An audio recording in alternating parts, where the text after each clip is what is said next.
أرست زينام لعلي عسرا إمباسيتاتن عالم لخ ودابتاتن سممع بريتوريا نختكبر ملوء دقف كم زقبرا قليسان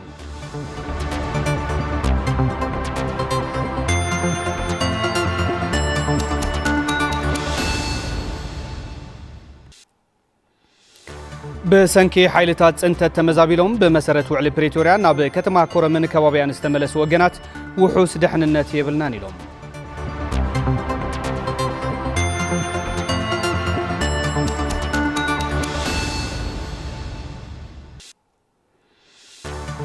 بوليتيكاوي كلولاو تግራይ ኣብ منقسقاس هوتيل توريزم علتاوي صلوا كم زحدره تغليصو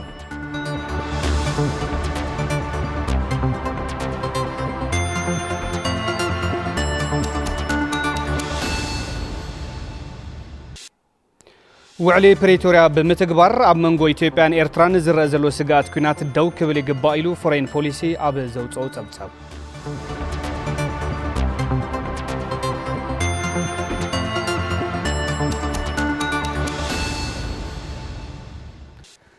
سلام متعنا هبلنا زخبركم تخاتلتي تلفزيون تግራይ نساع زحزنا يوم علتاو زيناتات حيزنا قريبنا لنا زيناتات ساعات بمراح انا تخلت خفله بمراي ملكت قنقوا سلامون هايلو بسم الله سوميا استوديو تلفزيون تግራይ حبرناكم صانحيت كنغبرينا كسام وداتام سنا صنيحكم كتكاتلو دما عدمنا يو فلما كن حصرت زيناتات زعلت بمسرحتنا حلفهم كقربي حيرنا نكزاتل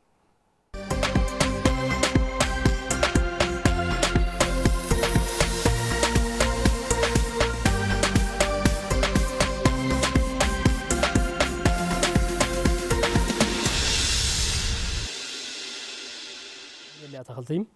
لعلي عسرا إمباسيتاتن عالم لخ ودابتاتن سممعنت بريتوريا نكتغبر ملء دقف كم زقبرا قليصن لعلي عسرا إمباسيتاتن عالم لخ ودابتاتن خناتات تግራይ ناب زخفه كيمرح زلون سقات بمغلاص نت خناتات بتخرت يكتاتلو كم زلوا افليطن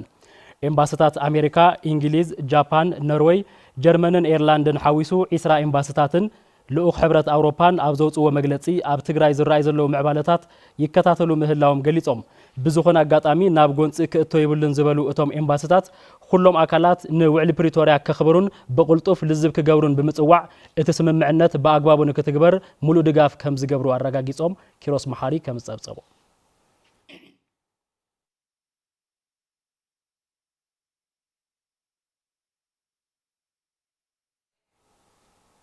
حبرت أفريقيا استرخب سلام نمعقابن نزلاق هنصت سلام عرقن لمعاتن مچو هاوهاو نمعباين سممعنت توخسيدو مبال مخبار وسان مخانو ገሊጹም እቲ ሕብረት ነዚ ዝበለ እዋናዊ ኩነታት ትግራይ መልኪቱ ኣብ ዘውጽኦ መግለጺ ሕብረት ኣፍሪካ ኣብ ውሽጢ ህዝባዊ ወያነ ሓርነት ትግራይ ሕወሓት ዝምዕብል ዘሎ ኩነታት ብዓሚቕ ስክፍታ በቀረባ ክከታተሎ ጸኒሐ ዝበለት መግለጺ ኣገዳስነት ምርግጋጽን ሰላምን ኣብቲ ዞባ ብምጉላህ ሁሉም ዝምልከቶም ወገናት ልጓም ክገብሩን ኣብ ሃናጽ ዘተ ክላዘውን ጸዊዑ ሕብረት ኣፍሪካ ሁሉም መዳርግቲ አካላት ንመጽባዓታት እቲ ስምምዕ ከኽብሩን ንምርግጋጽ ሰላማዊ ፍታሕ በሓባር ክሰርሑን ድማ ተማሕጺኑ بمنصر زي ዝራይ ዘሎ እዋናዊ ምዕባለታት ሕብረት ኣፍሪካም ኣብ መንጎ ሕወሓትን ፌደራላዊት ዴሞክራሲያዊት ሪፓብሊክ ኢትዮጵያን ኣብ ፕሪቶሪያ ዝተገብረ ስምምዕ ቋሚ ምቁራጽ ተጻብኦታት ዝተቐመጠ ግባኣት ክሕለውን ክትግበርን ከም ዝድግፍ ድማ ገሊጹ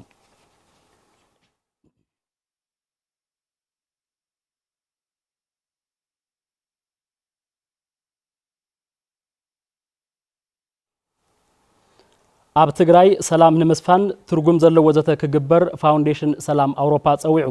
ፋውንዴሽን ሰላም አውሮፓ ኣብ ውሽጢ ህዝባዊ ወያነ ሓርነት ትግራይ ብዝካየድ ዘሎ ፖለቲካዊ ምክፍፋል ተኣሳሲሩ ኣብ ዘውጽኦ መግለጺ ኣብ ዝሕዝ እዋን ዝረአ ዘሎ ሕድሕዳዊ ምክሳስ ዝሰፈኖ ፖለቲካዊ ሓጓፍ ህዝቢ ትግራይ ካብቲ ዝሓለፈ ኩናት ከሓዊ ዕድል ከይረኸበ ነቲ ክልል ናብ ካልእ ጎንፂ ጎቲትኻ ናይ ምእታው ሓደጋ ዘስዕብ ከም ዝኾነ እቲ መግለጺ ኣመላኺቱ ክልቲኦም ወገናት ኣፈላላዮም ንጎኒ ገዲፎም ኣብ ትግራይ ሰላም ንምስፋን ትርጉም ዘለዎ ዘተ ክገብሩ ድማ ጸዊዑ ኣመራርሓ ሕወሓት አጀንዳ ዓለም ለኻዊ ሰላም 2030 አቆጣጠር አውሮፓ ብምድጋፍ ንኹሉ ዓይነት ዓመጽ ብምንጻግ በሰላማዊ መገዲ ጎንጽታት ንምፍታሕ ንሰላም ዘለዎም ተወፋይነት ደግፎም ከረጋግጹ ድማ ተላብዩ ትግራይ በስምምዕ ፕሪቶሪያ ደው ዝበለ ምስ ፌደራል መንግስት ኢትዮጵያ ዝተኻየደ ኣዕናዊ ኩናት ከም ዝተጻወረ ምዝካር አገዳሲ ከም ዝኾነ ገሊጹ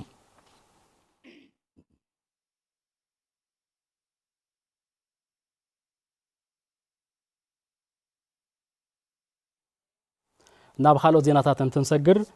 بمخنيات ورح رمضان بانكي هجرة مس قلم فاونديشن بمتحبار لعلي 130 شح زقمت حاجز فينون زيتن جيروم زنلالو جيزي محبرسبنا حاجز زدليلو جيزي نرمضان ناي متحجاز ورح بمخانو كابز رخبنايو ن 5 استقم وجنات اتحجز هبنا لنا زبلو أكاد سراح بانكي هجرة أنفر مقالة أمينو باريهو نأكاب بورد قلم فاونديشن مبارك أحمد صالح إذا حجز أتنا خيرهم كم زغطوا لجليسهم تحجزت بوجنهم نستجبر لهم حجز بمسجان ورح رمضان نايمت حجاز ورح بمخانو أو قربيت زلوا استجمع وجن بمفتاش كنت حجاز يجبا كبلو حبيرهم أبتس نسرعة حجز ترخبو وانا صحفي حفشا قداي سلمنا تجراي حجي محمد كحساي كم زي أمزبلو حجزات نستجمع وجنات علتها وتجمعهم زك قالوا لسلا زخونو قد سألتك خونن نتحجزتون كمسجانو يجبا كبلو جليسهم نسها تصفاي كم تصوبتهم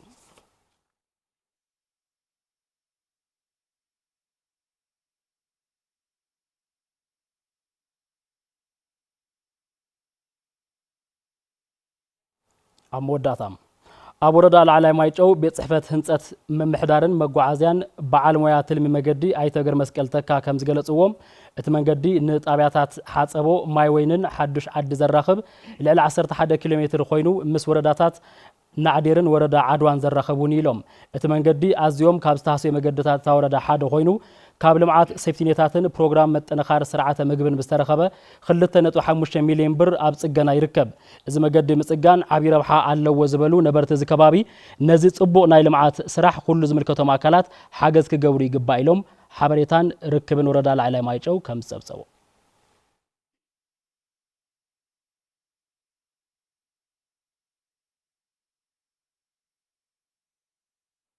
زيناتات يا أبزي زازيمة نابت خلتك ملسكم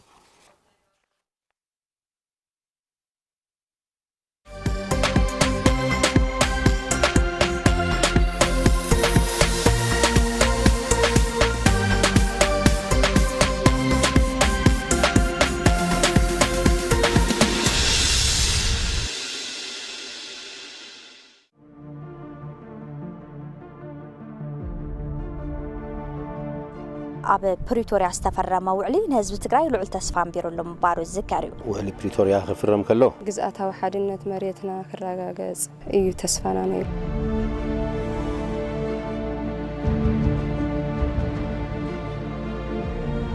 أبز حزوان جن بيرسب إيروب زلوا حلواتك تيمسل تهزبي أب عبيس كايزرك فرق محبرسة فرق مريت إيروب أبيد سلاقيو زلوا مستوحو تهز مخالنا خنتقفقون حلواتنا ونتقفق سلان خيل بخصوص وعلي بريتوريا كفصملنا أنا حدد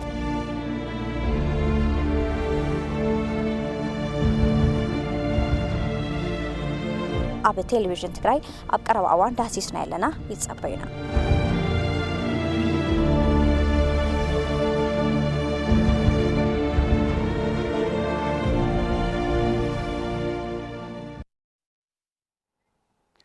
حصرتي زيناتات تخاتيلنا تمليسنا زخبركم تملكتنا حصرتي زيناتات زعلت نزقربلنا مسارحتنا حبن حلفهم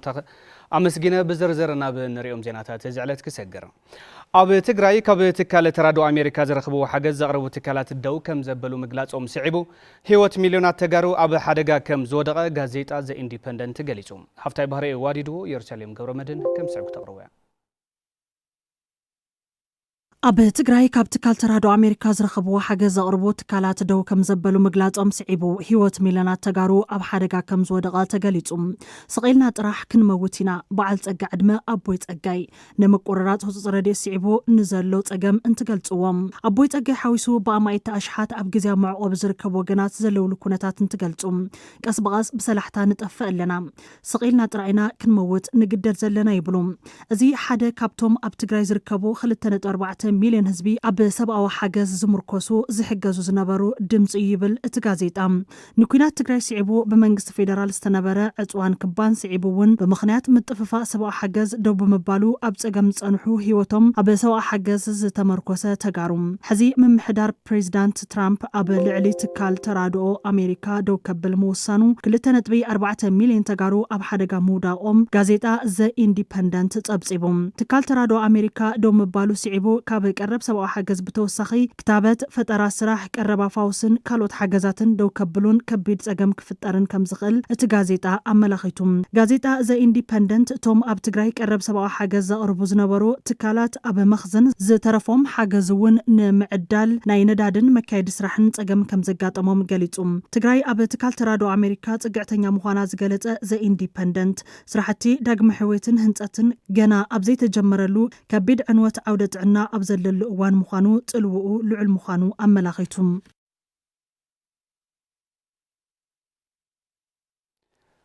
ስምምዕ ፕሪቶሪያ ንምዕዋት ህዝባዊ ወያነ ሓርነት ትግራይ ምስ መንግስቲ ኢትዮጵያ ተቀራሪቡ ክሰርሕ ኢሎም ላዕለዋይ ኣመራርሓ ሕወሓት ኣይተ ኣማኑኤል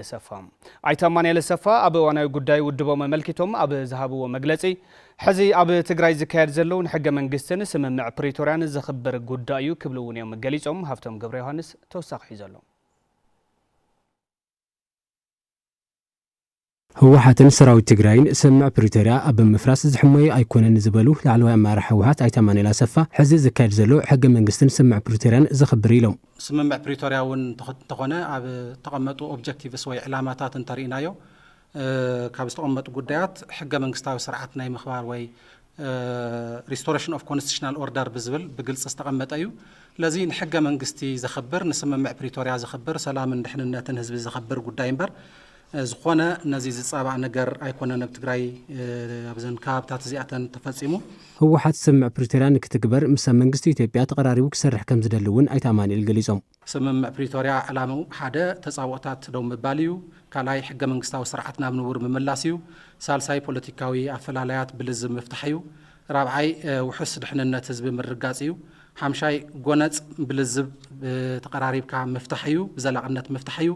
ፍትሕን ተሓታትነትን ክኽበር ምግባር እዩ ሕውየትን ዳግመ ህንፀትን ምርጋጽ እዩ ዝተፈላለዩ ካልኦት እውን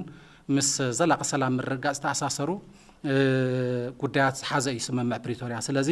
ንስምምዕ ፕሪቶሪያ ነዞም ዕላማታት እዚኣቶም ንምዕዋት ህወሓት ሕዚ እውን ምስ መንግስቲ ኢትዮጵያ ተቀራሪቡ ክሰርሕ እዞም ጉዳያት እዚኣቶም ብሰላማዊ መንገዲ ክረጋገጹ እዩ ዝደሊ ምስ ምምላስ ተመዛበልቲ ዝምልከት ህወሓት ዘለዎ ቅዋም ድማ ከም ዝስዕባብርዮም ተፈናቀልትን ዝተሰደቱ ወገናትናን ዝምልከት ከም ህወሓት ዝሓዝናዮ ቅዋም ብተደጋጋሚ እናገለጽና ጸኒሕና ኢና ሕዚ እውን ንምድጋም ዝኣክል ኣብ ትግራይ ዝወረሩ ሓይልታት ቶም ዕጡቋት ይውፅኡ ዘይሕጋዊ ምምሕዳራት ይፍረሱ ሓደሽቲ ሰፈርቲ ናብ ዓዶም ይመለሱ ስለዚ ዝተፈናቀሉን ዝተሰደቱን ወገናት ህዝብና ናብ መረበቱ ይመለስ ስታተስ ኮ አንተ ወይ ናብ ቅድሚ ኩናት ናብ ንቡር ንመለስ ናይ ወሰን ይኹን ናይ መንነት ሕቶ እንተሃልዩ ብመሰረት ሕገ መንግስቲ እዩ ክቐርብ ዝግብኦ ዝብል ቅዋም ሒዝና እናተቃለስና ኢና ጸኒሕና ለዚ እዚ ግልጽ ዝኾነ መትከላዊ ዝኾነ ቅዋም እዩ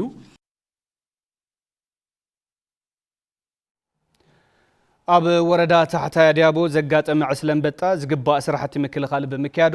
እቲ ወራሪ ንክ ከም ዘሎ ቤት ጽሕፈት ዘፈር ቁጠባት ወረዳ ፍሊጦም ንጸብጸብ መለስ ኣባዲ ክብረ መስቀል ኪሮስ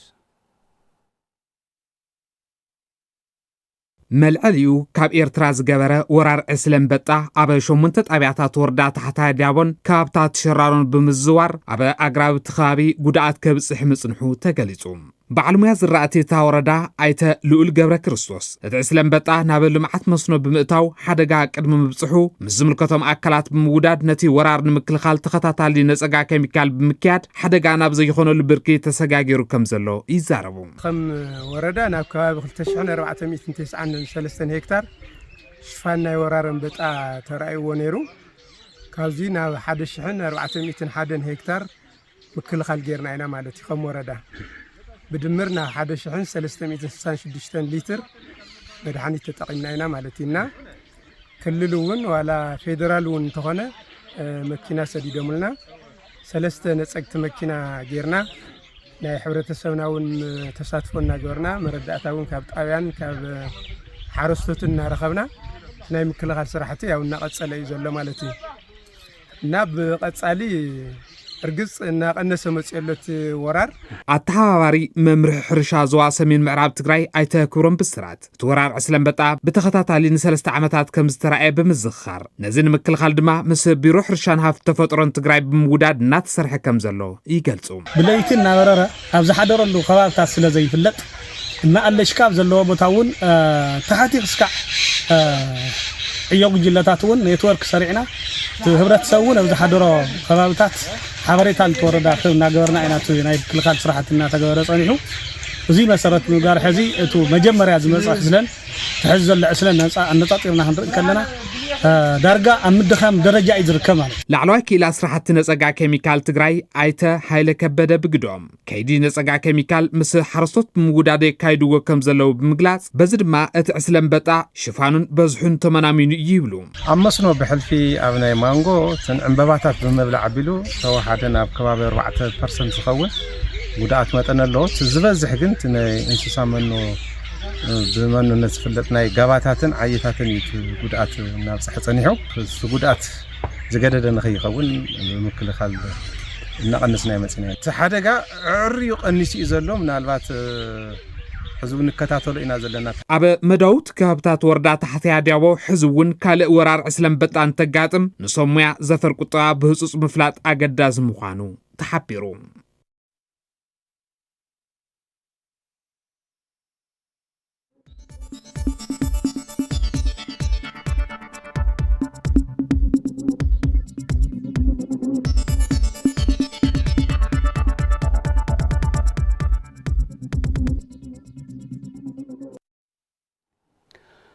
ድሕሪ ስምምዕ ውዕሊ ፕሪቶሪያ ኣስታት 8900 ተመዛባላይ ናብ ከተማ ኮረምን ከባቢያን ከም ዝተመለሰ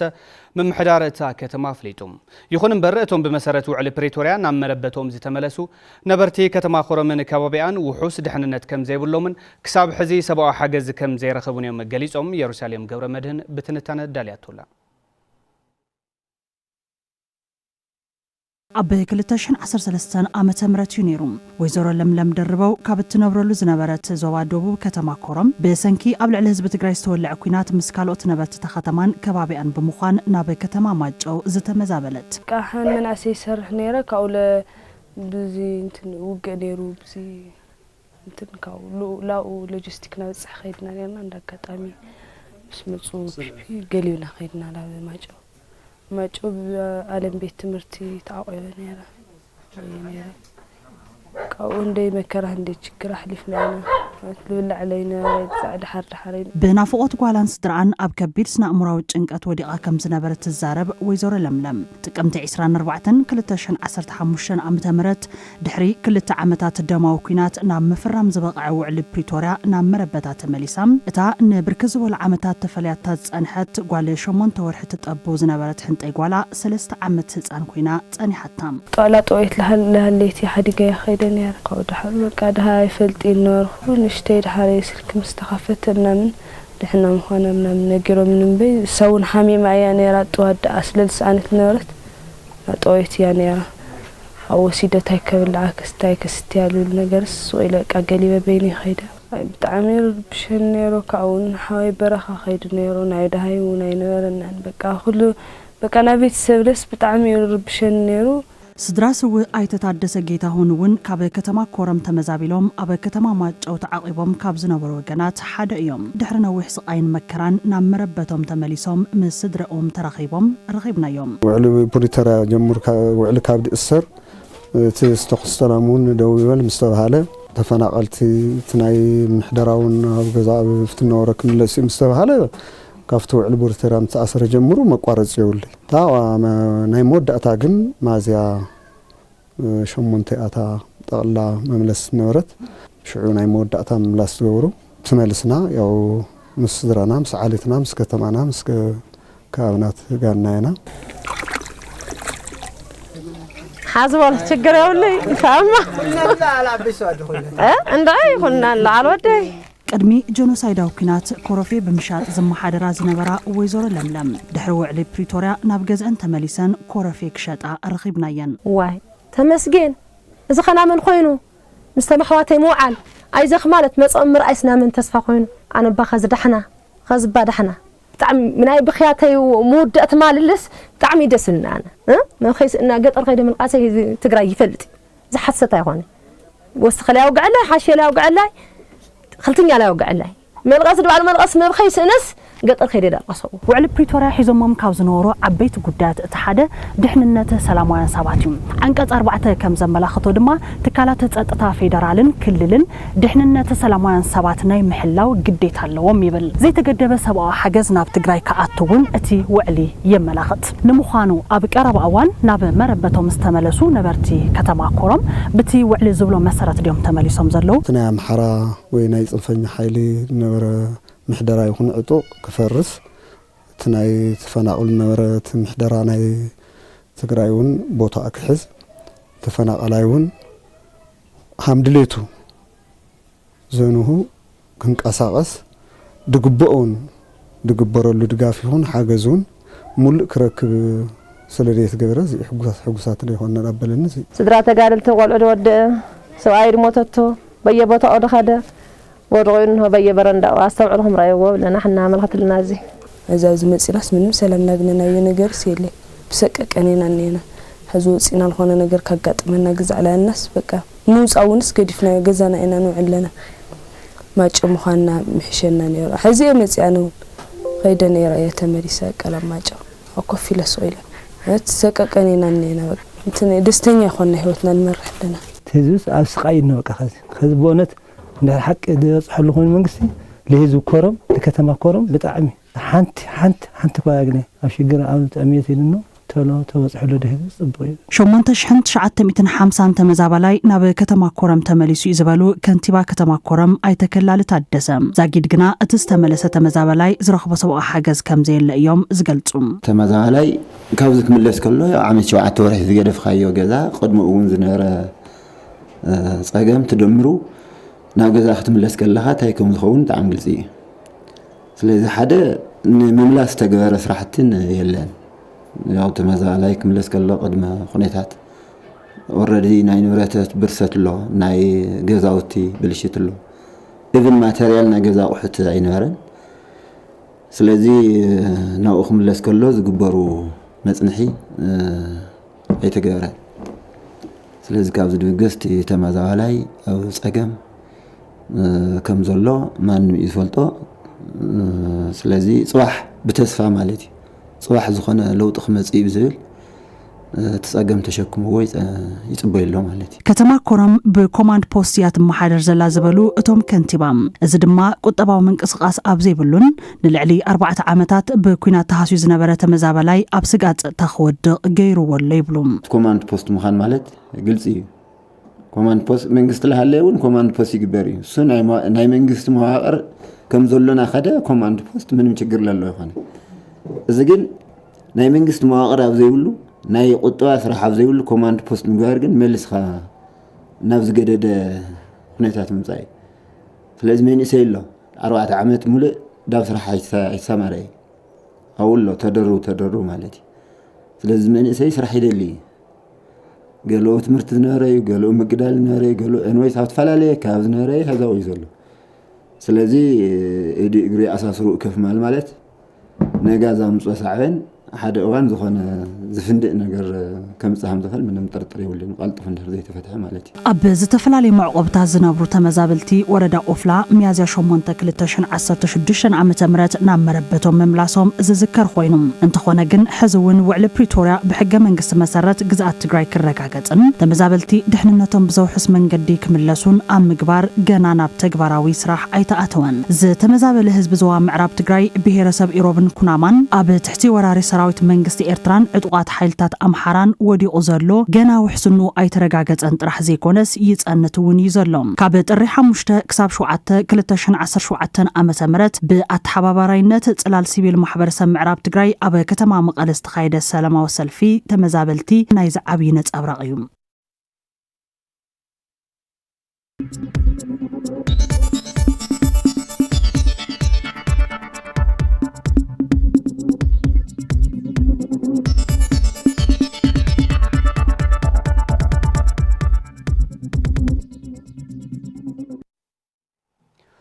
زينات تلفزيون تግራይ حزونا قصليوم زخبركم تملكتنا سعبو صبصبات بيزنس زعلتي كقرب مسارحتنا فتقبروا يدما كقربوا حبرنا نكتاتل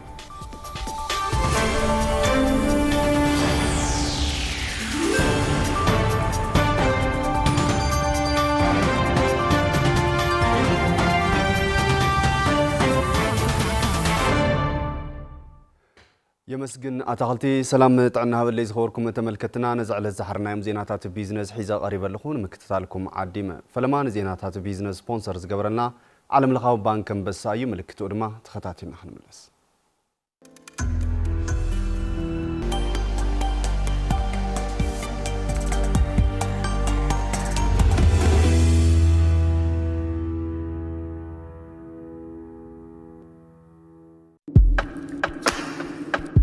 ካብ ሃገርኩምን ወገንኩምን ብምርሓቅ ናፍቆት ተጻዊርኩም ናብራን ምምሕያሽ ጻዕር ዓሪልኩም ብምስራሕ ትረኽብዎን ናብ ስድራ ሓውፈታው ትልእኽዎ ገንዘብ መግለጺ ፍቕርን ናፍቆትን ጠርኒፉ ብመተሓላለፍ ገንዘብ ስዊፍት ኮድ LIB ሴት አቢሉ ወይ ድማ ኣብ ኩሉ ክፍለ ዓለማት ዝርከቡ ናይ ኣዋላት ትካላት ትራንስፋስት ክራውን ኤጀንትስ ባንክ ወርልድ ሪሚት ዳብሽን ተወከል ኤክስፕረስ ትራንስፋስቱ ኢፍትን ኤክስፕረስ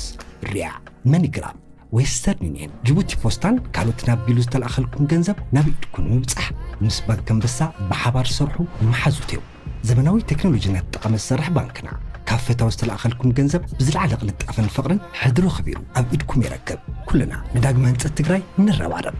ዓለም ለኻዊ ባንክ አንበሳ መሓዛ ቤቱ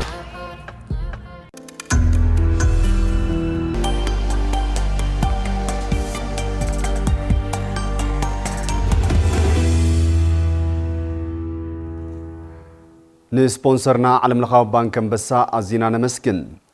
ብሰንኪ እቲ ኣብ ትግራይ አንጸላሊ ዘሎ ፖለቲካዊ ቅልውላው ኣብ ምንቅስቃስ ሆቴል ቱሪዝም አሉታዊ ጽልዋ ከም ዘሕደረ ኣብ ከተማ መቐለ ዝርከቡ ወነንቲ ሆቴላት ገሊጾም ዮሐና ወላይ ኣዘራሪባቶም ኣላ ድሕርቲ ኣብ ትግራይ ዝተኻየደ ኩናት ኣብ ዝሓሸ ምንቅስቃስ ዝነበረ ሆቴል ቱሪዝም ኣብ ዝሕዚ ሰዓት ግን ብሰንኪ ኣብ ትግራይ ተፈጢሩ ዘሎ ፖለቲካዊ ቅልውላው ኢሉ እውን ምስ ምእጋር ትካላት ገበርቲ ሰናይ ተታሒዙ ሆቴላት ኣብ ዝተሓተ ብርኪ ምንቅስቃስ ከም ዘለዋ ኣካየድቲ ስራሕ ዓለም ለኻዊ ሆቴላት ገሊጾም ናይ ዓለም ተጽዕኖ ወይ ከዓ ምስ ናይ ትራምፕ ናይ USAID ናይ NGO ምንቅስቃስ ጠጠው ክብል ተገይሩ እዩ እና ንሱ ጥራሕ እውን ከይኮነት ተፈጢሩ ዘሎ ኩነታት እውን already ካውዚ ዝኸይድ እምበር ናውዚ ዝመጽእ ዳርጋ የለን ክባል ዳርጋ ሓዝት መደቀሲ ናብ 9% ዳርጋ ናብ ዘየለ 10 5 ሰብ ዝሓድረሉ ኩነታት ተፈጢሩ ኣሎ ማለት እዩ መጀመርያ ጽዋን ክባል ዝጅመር ያው እናተመሓሸ መጽእ ነይሩ እዩ ካው ያው ጽቡቕ ምንቅስቃስ ሆን ነይሩ እዩ ናይ ክልልና ዘሎ ናይ መራሕትና ዝገብርዎ ኩነታት ለ ያው ካህስየና ኸኢል ማለት ናውጪ ይኹንና እንትን ካብ አዲስ አበባ ይኹን ካብ ወጻኢ ስጋኣታት ስለልሓድሮም ያው ናይ ጋይሽ ምምጻእ እንትኖት ትሕት እዩ ክብል ይኽእል ማለት እዩ ጽቡቕ ምንቅስቃስ ሆቴል ቱሪዝም እንትሉ ኣብ ስራሕቲ ምፍራይ ሃፍቲ እንስሳን ሕርሻን ዝተዋፈሩ ዝሓሸ ዕድል ስራሕ ከም ዝፈጥር ብምግላጽ ብኣንጻሩ ድማ ናይ ስራሕ ሃዋህው ኣብ ዘይብሉ ግዜ እቲ ትካል ዝቆጸሮም ሰራሕተኛታት እውን ካብ ስራሕ ዝወጹ ኣጋጣሚ ከም ዘሎን በዚ ምኽንያት ድማ ስእነት ስራሕ ከም ዝበራኸትን እቶም ኣካየድቲ ስራሕ የረድኡ ናይ ገባር ምህርቲ ናይ ጸባ ተዋጽኦ ናይ ስጋ ተዋጽኦ ናይ ኣትክልቲ ተዋጽኦ ናይ እኽሊ ተዋጽኦ ኦሬዲ ንዝ ኩሉ ግልጋሎት ክንተለና ነቲ ገባር እውን ሒዝና ኢና ንወጽ ማለት እዩ ከሞት ስለዚ ሆቴል ክበሃል ተሎ ሓደ ነገር ዘንቀሳቀስ ጥራሕ ይኹን ውሽ ሰራሕተኛው ልዕሊ 183 ሰራሕተኛ ማለት እዩ ሰራሕተኛ እዚ ፕሮዳክቲቭ እንድሕር ዘይኮይኑ ጀስት ኦሬዲ ናይ ዓመት ዕረፍቲ ትወሉ ያ ካብ ስራሕውን ክፋናቀሉ ዝኽእል ክፈጥር እዩ ማለት እዩ ቅድሚ ኮሮና ልዕሊ 350 ሰራሕተኛታት ቆፂሩ ስራሕ ላካየደ እኳ ተጸንሐ ድሕሪ ዙ ጀኖሳይዳዊ ኩናትና ብድሕሪኡ ግን ያው ህዝልልና ሰራሕተኛ ልዕሊ 250 የለና ህዝውን ብዙ ህዝብ ተፈጢሩ ዘሎ ኩነታት ግን ያው ለ250 እውን ልሽፍን ስራሕ ስለዘይብና ያው ሰራሕተኛ ብዝተኻለ መጠን ወይ ብዕረፍቲ ብገለላ ገበርና ያው ክነብልና ማለት እዩ ንሃወስቲ ዓዲ ምቹውቱ ዝኾነ ትግራይ ብምፍጣር ብኢኮኖሚ ዝማዕበለት ዓዲ ንምህናጽ ሰላም ወሳነ ከም ዝኾነን ህዝቢ ትግራይ እውን ንዝተረዲኡ ንሰላም ክቃለስ ከም ዝግባእን ወሲኾም ይገልጹ ንሓደ ዓዲ ዝውስኖ ሰላም መሰረት ኮይኑ ግን ኢሜጅ ሕዚ ናይቲ ዓዲ ኢሜጅ ዝኾነ ነገር ኣሎ እንድሕር ተባሂሉ ክመፀካ ዝኽእል ነገር የለን ማለት እዩ እና ሕዚት ምንቅስቃስ ያው መሬት ቤት እዩ ባሪ ስለዚ ኩሉ ብዝተኻለ መንግስት ይኹን ካልኦት ስቴክሆልደራት ይኹኑ نتسلام كو زوها قلعتا سفيح كون كخلل لعل 120 لخونو كاو كوخ تفلفلهم تهانصو ابيات كريستيانات اللونا ስለዚህ ካው ሓሊፉውን ናይ አርኮሎጂካል ሳይትውን አለና ዘሃፍተ ዚግን ላብራብ ሓወይ ከዓላብ ጸጋኽን ሰጋግሮት ኮይና ኩላትና ለሰላም ዘለና አቋም ሓደ ኮይና ሰላምና ተሐሊና ሰላምና ተጠቢቅና ጥራሕዩ ክኸውን ዝኽእል ኣብ ኬንያ የጋጥም ንዘሎ ስነ ስራሕ ንምቕራፍ ምስ መንግስቲ ጀርመን ስምምዕነት ምኽታሞም ቢቢሲ ጸብጺቦም መንግስቲ ኬንያ ንዜጋታት ግቡዕ ዕድል ስራሕ መፍጠር ኣብ ቃልሲ ዝርከብ ዋላ እኳ እንተኾነ ነቲ ጸገም ዘላቕ ፍታሕ ከምጽእ ኣይካለን በአንጻሩ መንግስቲ ጀርመን ማእኸለዎትን ላዕለዎትን ሰብ ሞያ ሕጽረት ዘለዋ ሃገር እንትትኸውን እዚ ጠለብ ዝሰልጠን ሓይሊ ሰብ ኣብ ምምላእ ምስ መንግስቲ ኬንያ ውዕሊ ከም ዝተኸተመ ቢቢሲ ጸብጺቦም ቀንዲ ዕላማት ስምምዕነት መንግስቲ ጀርመን የጋጥሞን ዘሎ ሕጽረት ዝሰልጠን ሓይሊ ሰብ ንምምላእ ሰብ ሞያ ኬንያ ብምጥላብ ዕድል ስራሕ ንምምችቻው ዝዓለመ እዩ ጠለብ ሓይሊ ሰብ መሰረት ገይሩ ኣብ በርሊን ዝተፈረመ ውዕሊ ብቻንስለር ጀርመን አላፍ ስካልዝን ፕሬዚደንት ኬንያ ዊሊያም ሩቶን እዩ መንግስቲ ጀርመን ሕጊ ስደተኛታት ብምልሕላሕ ኬንያውያን ኣብ ብርቱዕ ቁጠባ አውሮፓ ንምስታፍ ይንቀሳቀስ ከም ዘለውን ቢቢሲ ጸብጺቦሎ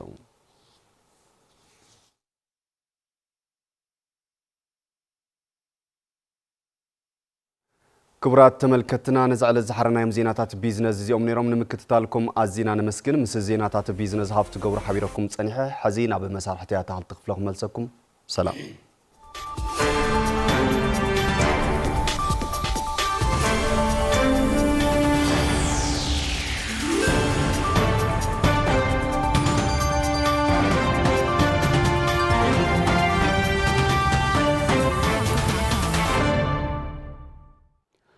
ዝኸበርኩም ተመልከትና ዜናታት ቴሌቪዥን ትግራይ ካብ ቀጥታ ፈነው ሳተላይት ቴሌቪዥን በተወሳኺ በፌስቡክን ዩቲዩብን ናብ ቀጥታ ፈነው ኢና ንርከብ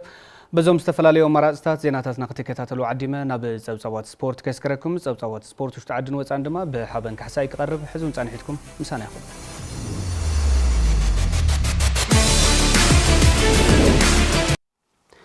ኣተኸልተ መስገን ከመይ ምሲኹም ዝኸበርኩም ተኸታተልትና ናብ ፈላማይ ዜና ሰጊረ ናብ ዝሓሸ ደረጃ ንምብጻሕ ዘኽእሎም ስልጠና ይረኽቡ ከም ዘለዉ ፕሮጀክት አትሌቲክስ ክፍለ ከተማ ሓወልቲ ገሊጾም ኣለዉ እቶም ሰልጠንቲ አትሌታት 10 ብሉጻት ተጋሩ አትሌታት ስዒቦም ኣብ ዓበይቲ ጋንታት ንምታውን ናብ ዝለዓለ ደረጃ ንምብጻሕን እውን ይጽዕሩ ከም ዘለዉ ገሊጾም ኣለዉ ብርሃነ በየነ ዝሰናደኡ እዩ ብጽጋቡ ዘፈሩ ይቐርብ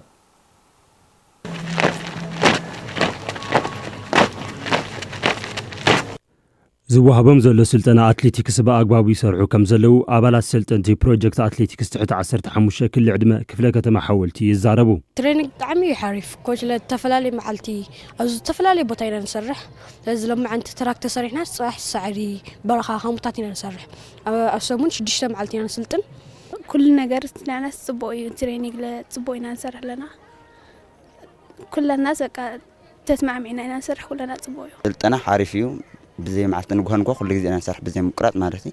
كأول تفعل ربطة في سعر يخون أو كركنتي أو زي أسفلت التراك مالتي أو خلوا بتفعل اللي معلتي لا صار حنا نركب እቶም ሰልጠንቲ ሰገናት ዓበይቲ ተጋሩ አትሌታት መርኣያ ብምግባር ዓርሶም ናብ ዝሐሸ ብርኪ ንምብጻሕ ራእይ ከም ዝሓዙ ይገልጹ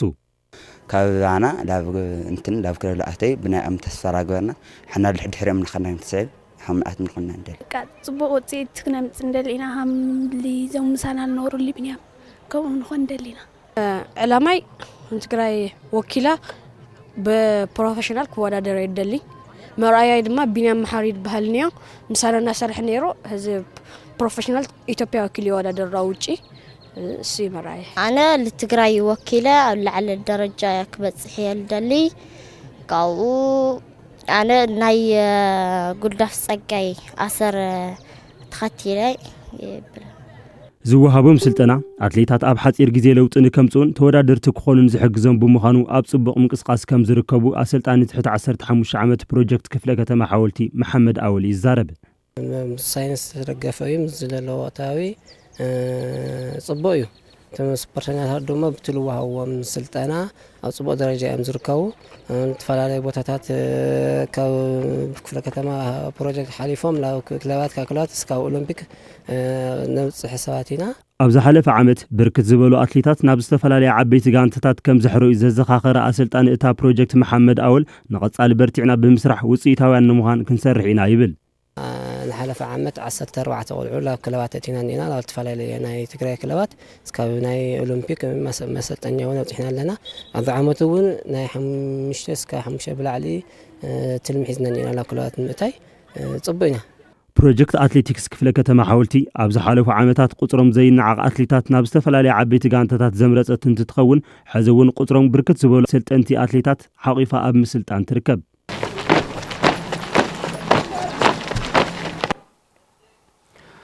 ስፖርት ወርልድ ቴኳንዶ ጽቡቕ ስነ ምግባር ክትውንንን ጥዕና ክልወካን ሓጋዚ ከም ዝኾነ ሰልጠንቲ ስፖርት ወርልድ ቴኳንዶ ገሊጾም ኣሎም እቲ ስፖርት ኣብ ትግራይ ከዓብን ዓለም ለኸ መሰልጠንቲ ተወሳኽቲ ስልጠናታትን ሓድሽ ሕግታትን ከም ዝሃቡ እውን ተገሊጸሎም ሕሉፍ እኳር ተወሳኽሎ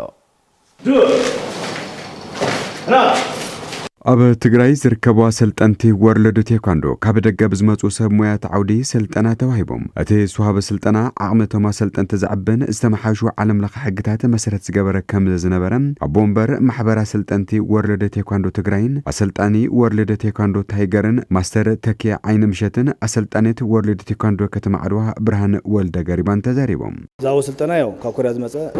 ግራንድ ማስተር ናይ ፖምሴ ስልጠና ናይ ፋይት ስልጠና እና ናይ ሰልፊ ስልጠና አይነሩ በጣም حرف ስልጠና አይነሩ ጽቡቕ ናይ ሙያ መምሓሽ ሙያ ናይ ምዕባይ አይነ ስልጠና አይነሩ በጣም ደስ ብነሩ አና ዝተኻየደ ብግራንድ ማስተር ኪም ኮይኑ ናይ ሰልጠንቲ ስልጠና ደስ ብል ስልጠና ነይሩ ስትበት ጦርነት ታሲናዮ ዝነበርና ከም እንደገና ተኣኻኺብና ሓድሽቲ ነገራት አፕዴት ዳገርና ስልጠና ወስዲና ኣለና ደስ በሃሊ ኣብ ፌደሬሽን ወርልድ ቴኳንዶ ትግራይ በዓል ሞያን መተሓበረ ስልጠናታት ኣይተ እጅጉማሞ ብግደኡም እዚ ስልጠና ኣሰልጠንቲ ዓለም ለኻዊ ሕግታት ተረድዮም ውጽኢታውያን ስፖርተኛታት ንምፍጣር ሓጋዚ ከም ዝኾነ ይዛረብ ፌደራል ስፖርት ኮሚሽን ሓቲስና ምጽና ስልጠና ንክዋቡ ገርና 2015 ነሐሴ ዳን ክፍተኑ ማለት እዩ ስልጠናውን ንክዋቡ ገርና ገርና ካኡ ግን ሾ ኦዋን ቀርሺ ዘይነበሮ መንእሰያት ነይሮም ንሳቶም መሰረት ገርና ናብ ኢትዮጵያ ስፖርት አካዳሚ ስፖንሰር ንክገብሩልና ሓቲስና ኮሪያዊ አውዝ ሰልጠን ነይሩ እሱ መስዩ ንክሰልጠንና ገርና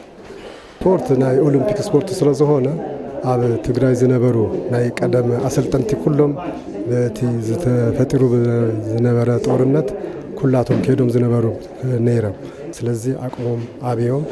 ጽቡቕ ስልጠና ንክህቡ እንደገና ካሎቱ ካብ ታቴ ንክወጹ ንምግባር ስልጠና ዝተዋሃበ ከም ፌደሬሽን ስፖርት ቴኳንዶ ንክዓቢ ስልጠናታት በብግዚኡ ክወሃብ ይግባእ ዝበለ ፕሬዚዳንት ፌደሬሽን ወርልድ ቴኳንዶ ትግራይ ኢንስትራክተር ጌራወርቅ ተጫንም እዚ ን22 ሰልጠንቲ ዝወሃበ ስልጠና ናብ ታሕቲ ወሪዱ ብኩለ መዳዊ ዝጠንከረ ወለዶ ንኽፍጠር ሓጋዚ እዩ ይብል ከም ፌደሬሽን ስፖርት ክዓቢ ተኮይኑ ብብመይዱ እሱ ለካ ክኽፈት የውሉ ከም ፌደሬሽን ላይሰንስ ዘለዎ ፌደሬሽን በዓሉ ለኣመነ ሉ አሰልጣኒ ክኾን ክኽእል እዩ ከዚ ተዓዊ ችግር ኣብ ሰላሰርሑ ላይ ንርከብ ኣብ ብዙሕ ወራረታት ቴኳንዶ ተምሃሮ ነይሮም ኣብ ትግራይ ወይ ኣብ ካልእ ቦታ ጦርነት ምክንያት ተበታቲና ስለነበርና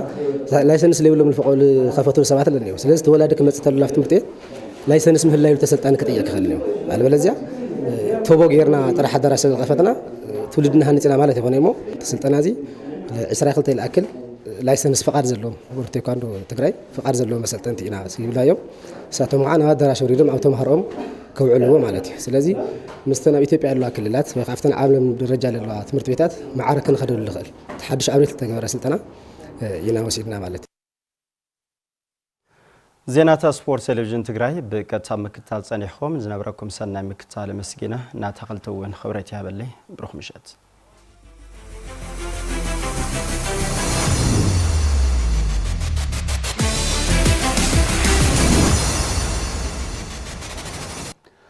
يغني حبن زخبركم تملكتنا على توزيناتنا قدمي مززامنا عبيتي زيناتات زعلت دقيمه كزخخركم لعلي عسرا امباسيتاتن عالم لخ ودابيتاتن سممعنت بريتوريا نختكبر ملؤ دقف كم زقبرا قليسن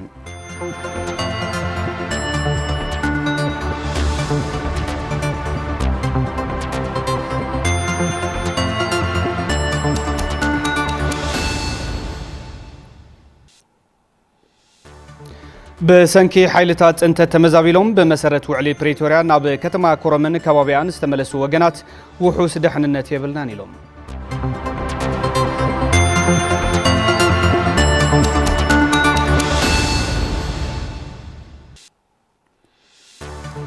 ፖለቲካዊ ቅልውላው ትግራይ ኣብ ምንቅስቃስ ሆቴል ቱሪዝም አለታዊ ጽልዋ ከም ዘሕደረ ተገሊጹ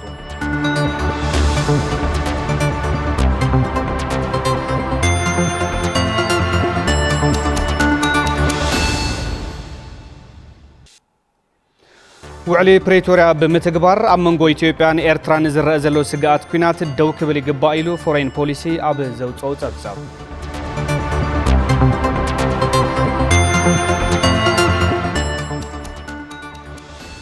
خبركم تملكتنا نزيو من كالو زرزر زيناتاتن كم دما ጸብጻባት ቢዝነስን ስፖርትን ዝሓዘ ዕለታዊ ዜናታትና ኣብ ዘይዛዚምና ቴሌቪዥን ትግራይ መሬጽኩም ስለተከታተሉ ክብረት ያብልና በብዘለኹሞ ሰናይ ግዜ